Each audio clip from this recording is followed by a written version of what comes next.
Blog Talk Radio. Good evening, everyone. This is me, Jonathan Alexander, and I'm here to host our show, Life, Laughter, Happiness. Today, my co-host Barbara will be here soon, and today we're going to talk about serendipity and what it means. Serendipity is when you have a moment that seems to all come together, almost like it could have been more perfect, the marriage proposal in the perfect place, the job that you get in the right place, something that couldn't have been better. And that's what we're going to talk about today. Now, I think that we all have examples that are like that, of examples in our lives where we have those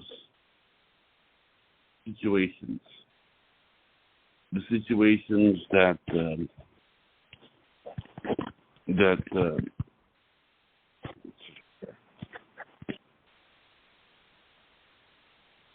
we have those situations where things happen, and when they happen, they click, and that's the subject. Now, there's lots of stories that I've had that have been that way.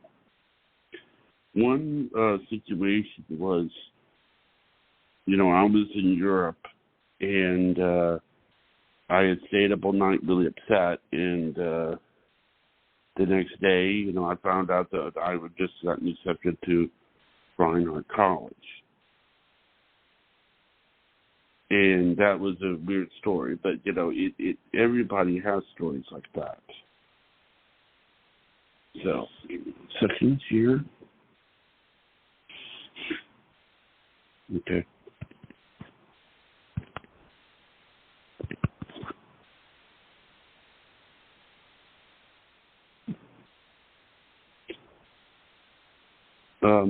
Let's see. I guess having, we all have stories about that, like things that go perfectly, things that just sort of fit, and a lot of times it's such a perfect event that it just couldn't happen any other way, or at least any other way that would be memorable. And that basically is what serendipity is. Now, I'm going to look up the definition of serendipity. Okay. Give me 1 second here. Good luck in making unexpected or fortunate discoveries.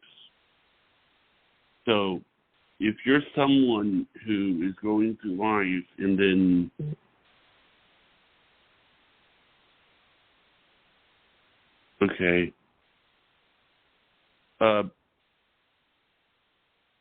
and you're going through life, and that phone call for that job that arrives, so. Okay, so, but that's something what serendipity is. It's when things sort of fall into place, and we've all had moments like that in our lives. They're the ones that we always tell people, like, oh my God, it was such a funny story. I was off doing this, and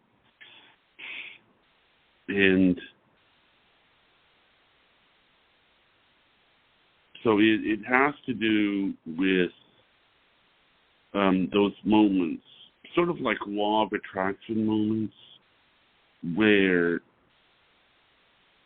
basically things just, the chips fall, where they should. And so it's those stories that are important when it comes to what serendipity is. And I guess in a way it's what we remember, and what we remember happening, So, okay.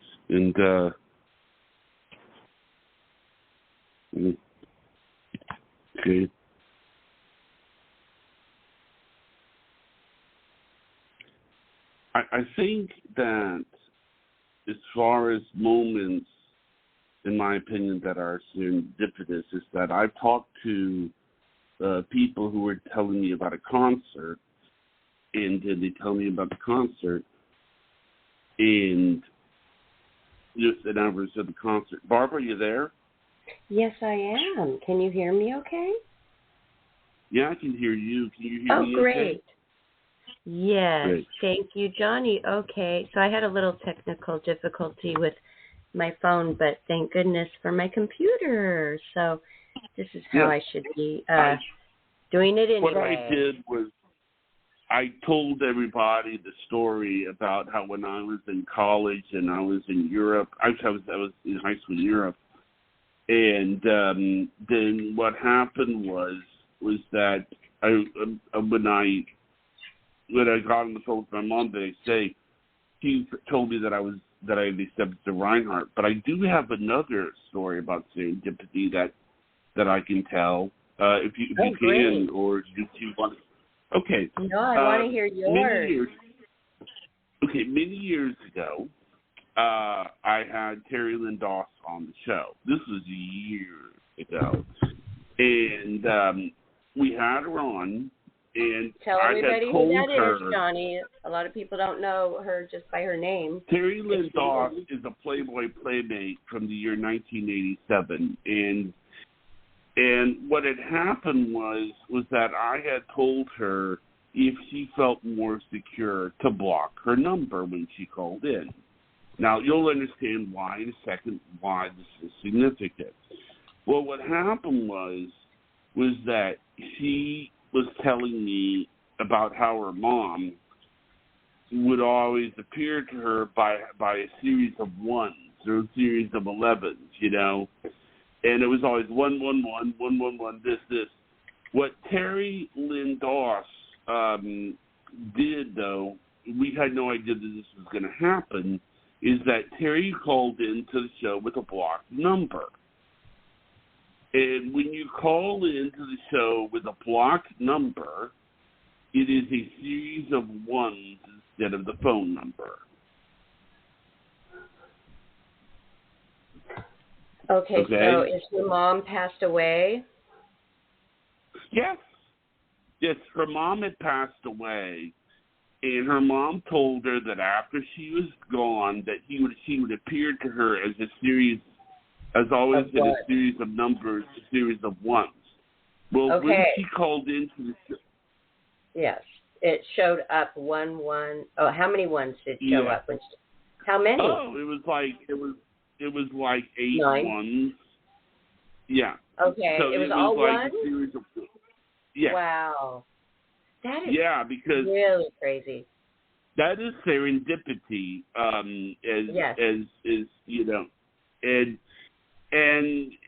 that is something that I really, because I'm thinking about that today, because it is really weird. I actually brought it up in the interview. I said, really? A series of ones? And I went, yes. Okay, and then, hold on, Johnny.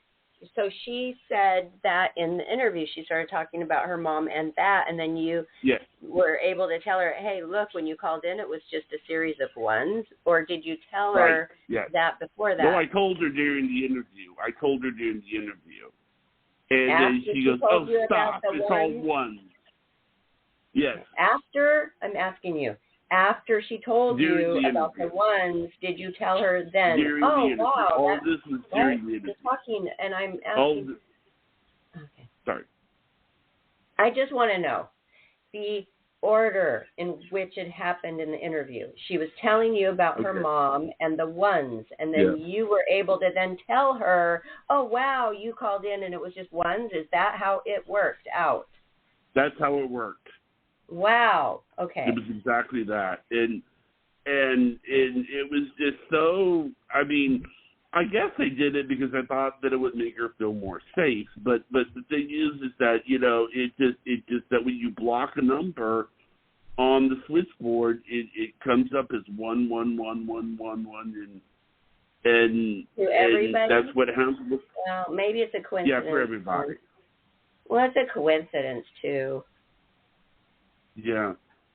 Okay, but you know, when I came up with this idea, I had the best serendipity story, and since then, I never have remembered it. So we went ahead with the show anyway, because you have your stories you remembered, but isn't that weird? But tell the audience what you told me, how to try to remember something, and why would that even work? Well, I was taking a memory course, and now just so you know, I have tried this myself, and I've told other people to do this. And they said that it has worked when they take tests. What they tell you to do is to look up at the ceiling and forget about what it is that you want to remember, and then it'll come back to you. Now, the great thing about all this is totally academically okay. I mean, you might want to tell Priscilla this, because in case she's ever taken a test or something and she's trying to remember something, to try that. Okay, but you know what is odd is that when you say this now, if you think about it, people, when they do think, they do kind of look up, and they kind of look up sometimes when they're trying to search for their thoughts.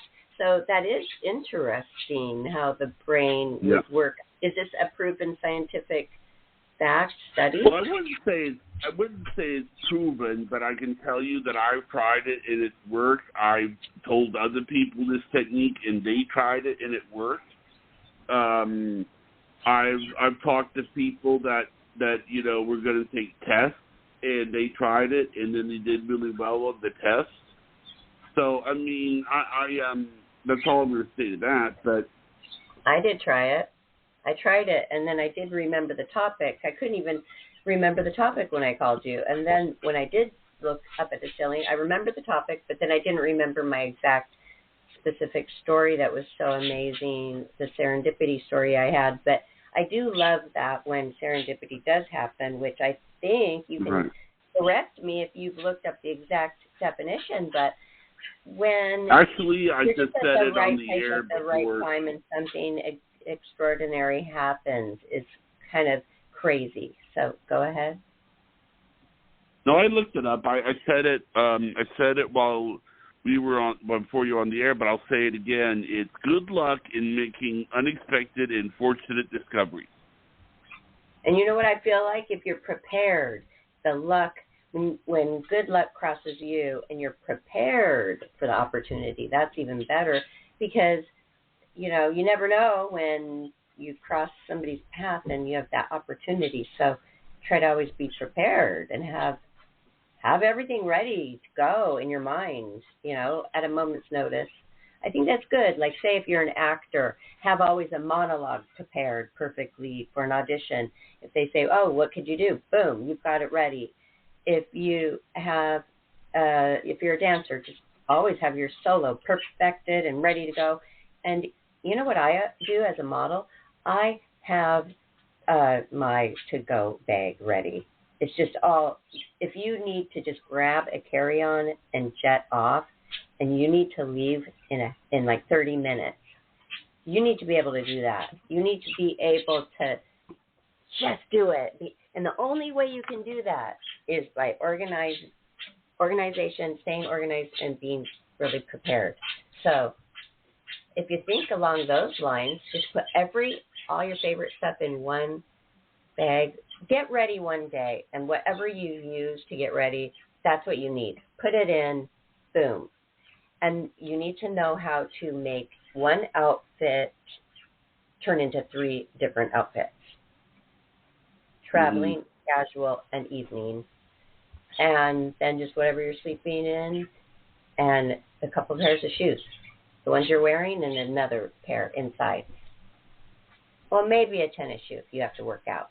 But that's not that much stuff. And if you can't do it with just that much stuff, maybe you're not going to have the proper blow dryer when you get there. Whatever, you're going to have to deal with it. I may have to travel across the whole world with just a carry-on. That's why it's on my mind. No. I mean, have you... Well, I say serendipity. You probably felt some serendipity when you got the playmate and you told us you were going to be a playmate. Because, those were a series of events that were kind of like, what? Because it's probably very different than what you imagined it would be like. Am I right? Yes. Well, I was thinking about something yesterday because I do have an author that is interested in writing my book. So what I'm doing now is when I think of highlights in my life, I turn on my voice recorder and I just start talking. And then it just starts flowing out, and it's great. Well, I was thinking about when I was dancing competitively, moving up the ranks, and my goal was to be the Pro-Am champion of the United States in standard ballroom, and I was at a dance studio far away from my home, Orange County, and I lived in Beverly Hills at the time, and I just was saying to somebody when I saw this one dancer on the floor, I said, I would love that, to dance with that person. I would love to be trained by that person and compete with that person right there. Too bad he lives in Russia. And the person said, no, he doesn't. He lives right here. He's Russian, but he doesn't live in Russia. And I was like, oh, my God, that became my dance pro partner, and we were undefeated for 2 years straight, and I won 2 U.S. titles with him. So, that was a bit serendipity. Why was I there crossing the path? Why did my eyeballs, out of all the dancers that I've seen in just competing for probably 2 or 3 years at a time, why would I be drawn and magnetized to that one person? That one person that brought me that much glory. And actually, another serendipity, is the first time I mentioned I had you on the show, because it had nothing to do with Trump. It had nothing to do with, that event that you, you cannot talk like hidden talk when you're on air, because that's no fun for the listener. Okay, what are you trying to say? You had your fall. You had your fall. I had a fall, and I got injured, and it's not a secret. Okay, but it was funny because I wasn't messaging you about either of those things, and you probably were you probably did need a friend then, because you were going through a lot. I mean, I don't know what you're even talking about. Tell the listeners. Oh, I was talking about the stuff that you were going through at the time when I asked you to come on the show for the first time. Oh, is this another serendipity story of yours? Yes. Okay. Yes. I know what you're talking about now. I wouldn't. Okay. I never. And I got an email from Jonathan Alexander, whom I did not know, and I would probably have, if I wasn't laid up in bed all injured from my stair fall, which was very traumatic, I would probably have just erased it, the email, because it kind of looked like a junk email. But it was you, and you were asking me to come on the show because you wanted to give me a healing hour, an hour of healing. And I thought, somebody wants to heal me? I was in Arizona. I was away from all my friends. You're right. And I was trying to get back to California, and then that fall happened, and it really kind of slowed things down. Well, you did that, and that made me feel so good that somebody cared about me enough to want to give me a healing hour. I didn't know what it was about, but I called you back, and boom, I was on the show, and then you offered me the co-host job a few shows later as I was blessed. Yes. But I think the important thing, right? The important thing, and I'll tell you why I'm bringing this up just now, is because there were some people that were kind of surprised by this, by the fact that, you know, you were this ballroom dancer, you were agile, and then you fall down some stairs. I mean, you know, I've heard some people give, and it's like, it is, you know, people consider that to be kind of unusual, to think that you would be somebody that would fall downstairs. And I was attacked. Yeah. I was attacked. Okay? I was thinking about this the other day. How in the world did I get a exact round puncture wound on my inner shin close to my ankle? How in the world? Kurt and I looked around his home. I got up in the middle of the night. I don't know why. I had a severe concussion, so my memory was wiped out. I was up in the middle of the night. I don't know if I was running to him for help. I don't know, but I feel like somebody, maybe I came out of the bathroom and scared somebody who was in the house, and they stabbed me there at the staircase. Maybe they were coming up the stairs, and I was on top of the stairs, and because that was the angle, they were lower than me. I don't know, but whatever happened is the weirdest thing. And then I fell forward down the stairs, tumbling off the side, and I just remember falling, thinking, fall on my side, on the side, because I know not on your back, so you can whiplash your head and really like kill yourself. So I did. I fell on the side of my head, and the doctor thought I crushed my cheekbone, but I didn't. And I feel like I know how to fall, though, just from all of my horse riding and having to actually jump off on purpose and roll. So I've learned that, and gymnastics and flexibility, but I'm telling you, it was pitch black, so I don't know. I don't know why, and it has nothing to do with balance or being a dancer. It has to do with some traumatic thing that happened that night, in the middle of the night, and I don't know what it was, because Kurt and it was his home, and we looked, and there was no place that there was a puncture thing, that a sharp object, a round or a corner or a sharp anything that got my leg. We looked and searched so much for this, and it was just, we were mind boggled, and I do still have this round scar, thin skin there. They probably should have like sewn it up, but maybe it was a bullet wound. I don't know, but this is the weirdest thing. We do not know what happened to me. We do not, still to this day, know, and now he's moved away from that home. But I've been there twice searching, 2 different trips since the accident, and we still are just mind-boggled with what happened to me. I know. You don't know. With serendipity, I mean, you know, it's like, it's just really, really, the idea, I mean, it's like, I get, that's what I mean by you really needed a friend. I mean, you really went through something that, I mean, it's just that it must have been very, very upsetting for you and traumatic. Well, I was out of the country. And all I wanted to do was get back to my daughter. I remember showing up for the weekend. It was his birthday. I had a cold. I said, let's go get some cold medicine. That's too bad. I'm starting off the weekend with a cold. I don't feel well. So I was on some Mexican cold medicine the whole time. I know that. I was trying to have fun, but you know, when you're sick and it's just not very fun to be out. And so that was the last night. It wasn't even the night of his party. We went to bed at a normal hour. I was going to fly home the next day, and in the middle of the night, something happened. I don't know what. I don't know if I was attacked or I just got up for a glass of water, went down the wrong hallway, obviously I was thinking it was a flat surface and it was stairs, and it was a total shock. But I don't even remember if it was a shock. I don't remember. All I remember is falling down in the middle of the fall. I don't remember before. I don't remember before at all. At all. So something happened. You know, in Mexico, it's dangerous. People try to rob you a lot. People have home invasions a lot. And I don't know what happened, but, you know, one of the psychics, right after that, we had on, said that I was attacked at the top of the stairs. I know. I've seen that.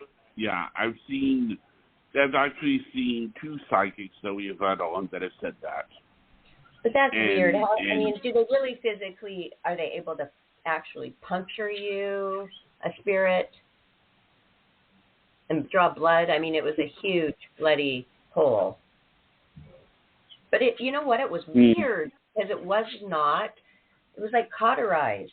It was the weirdest injury, and it wasn't like, boom, a big puncture all the way to the bone. You would think it would keep bleeding. It didn't. It was like a burn or something. It was the weirdest thing, Johnny. And I don't think the doctor actually irrigated that out and inspected that well enough, because then when it healed, it was a thin skin over, and when that happens, that means that they were supposed to stitch it so the skin wouldn't have been thin over the bone.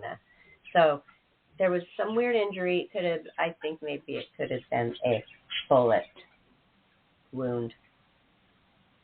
From far away, maybe. I don't know. What do you think? I mean, I mean, perfectly round puncture mark. All I know is that it seems, I've heard it described as a very unusual event because of the fact that I don't know. I mean, it seems like it's a horribly bad thing to happen, because I mean, you're falling down a bunch of stairs. There is no banister. There's just marble. It's a miracle you survived. I mean, it was. The doctor couldn't believe it, Johnny. Yes, he said he couldn't believe it. When I started lifting up my sleeves and showing him at the front desk, he's like, rushed me back there. These contusions were just every 4 inches on every part of my body. The especially injured area was the top of my ankles. A bit of staircase slammed into the tops of my ankles so hard that the tops of my feet were tingly for months and horrible. And my hands from the brace were tingly for probably 2 years, where I couldn't even do downward dog. I could not even do yoga. I have a groin that is out of place still to this day, that just clicks and bugs me so much. But my neck, which was already injured so much, my neck seemed totally, maybe even better. It was weird. And he thought that I shattered my elbow because a staircase hit that real hard. It was so swollen. I mean, it was 5 times the size of my elbow. It was so swollen. And I did not break it. And he thought that was smashed. My knee, actually, when I got up from the fall, I couldn't walk on my knee. And then 3 steps trying to walk on it, it clicked back into place and was fine. That is the weirdest thing right there. And then I had a huge one, staircase on my hip, which was a good place for it to be, on the side of your butt, to where it didn't injure a bone. And then I had my side where a staircase hit. That was pretty bad. It hit my breast. So I ended up 3 years later finding out that the implant silicone had been leaking there for a long time. So I recently had that surgery to fix that. And, they were totally perfect before, and they're okay now. But, I mean, that was something that's not as good, I must say. It's just not quite as good now. It was a bad injury. And then just all the contusions, it took a while. I lost work because I couldn't obviously model, and I had a few jobs planned. Yes, but thank goodness, it was kind of embarrassing, but Kurt, it was his home, and he put up a GoFundMe for me, and that was sweet because, I had those jobs lined up, so I had that moving money to Huntington Beach, my dream little place to live, and I had it all planned out, and then that happened. But then the GoFundMe was exactly the amount of money that I lost modeling that I was able to move with. So that was really good. That made me feel good when people help. Well, that's great. But the serendipity part of it was, I won't get into the other 2 things, but I got the job as the co-host with you, Johnnie, from it, because it was a healing thing that you offered me with the all the modalities of the, what is it called, the cleanse? I forgot what, you had a person on cleansing us. What was that? Yeah, it's chakra cleanse. Oh, chakra. You chakra cleansed me and had me on a couple times as a guest, and then you offered to be co-host, and I've been with you for, I think, 6 years now, and it's been absolutely fantastic. I enjoyed Life, Laughter, Happiness hosting with you so very much. It's been a long road of so many great interviews and people and funny. I mean, we could even cut it up. I mean, it could be a comedy sometimes. We've been through a lot together, Johnnie, and here we both still stand and bringing hopefully some fun. Now, have you ever asked Dale about the fall? You want to ask Dale about it? Okay, we can. Well, have we ever asked Dale? I don't think so. Let's ask her.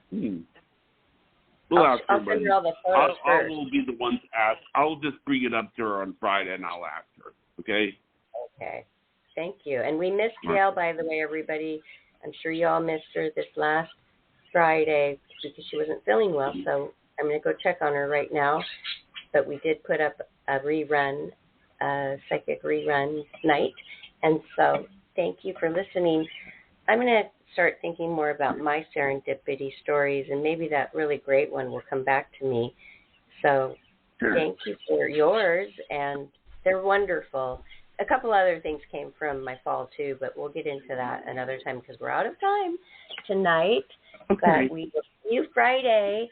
If all goes well with Dale's health, we will see you for Psychic Night Friday. And don't forget to check our listings.